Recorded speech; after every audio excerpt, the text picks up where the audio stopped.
সবাইকে নমস্কার। এটা ছিল আমার কিছুদিন আগের ভিডিও। আজকে আমি একটু অসুস্থ, ভয়েসটা দিতে কষ্ট হচ্ছে, তারপরও দিচ্ছি। গলাটা একদম ভাঙা ভাঙা হয়ে গেছে। বোনের বাসার থেকে এসে রান্না করলাম, ভাত রান্না করেছি, আর ছিল মুরগির মাংস রান্না, সাথে ছিল ফুলকপির বড়া।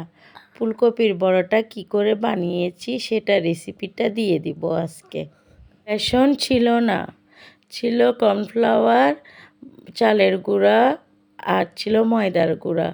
দিয়ে দিছিলাম পেঁয়াজ বাটা, রসুন বাটা, আদা বাটা, মরিচের গুঁড়া, হলুদ গুঁড়া দিয়ে পানি দিয়ে মিক্স করে অল্প কিছুক্ষণ রেখে দিলাম। মাংসতে দেওয়ার জন্য কুটে রাখা আলু হালকা করে তেলে ভেজে নিলাম। আলুটা ভাজা হয়ে গেলে কড়াইতে তেল দিলাম, গোটা গরম মশলা, পেঁয়াজ কুচি, আর সাথে ছিল তেজপাতা দিয়ে হালকা নেড়ে ছেড়ে ব্রাউন কালার হয়ে আসলে দিয়ে দিলাম আদা রসুন পেঁয়াজ বাটা, সাথে দিলাম মরিচের গুঁড়া, হলুদ গুঁড়া আর জিরা গুঁড়া।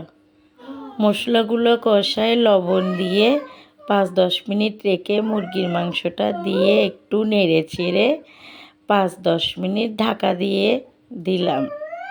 ঢাকনাটা সরিয়ে আর একটু নেড়ে ছেড়ে দিয়ে দিলাম ভেজে রাখা আলুটা। আলু দিয়ে হালকা একটু নেড়ে ছেড়ে দিয়ে দিলাম পরিমাণ মতো পানি।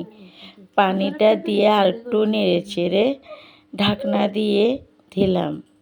এটাই ছিল আমার সেদিনে রান্না করা মুরগির মাংস।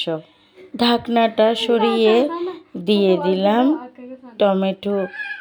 টমেটোটা দিয়ে সাথে দিয়ে দিলাম গরম মশলার গুঁড়া।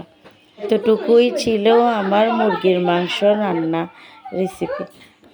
এখন বানিয়ে নিলাম ফুলকপির বড়াটা বানানোর আগে ফুলকপিটা আমি আগে সিদ্ধ করে রেখেছি। এটাই ছিল আমার দিনের ভিডিও। এই তো এখন খেয়ে নিলাম। একদম ভেঙে গেছে, সবাই কিছু মনে করবেন না। আপনাদের সবাইকে নমস্কার।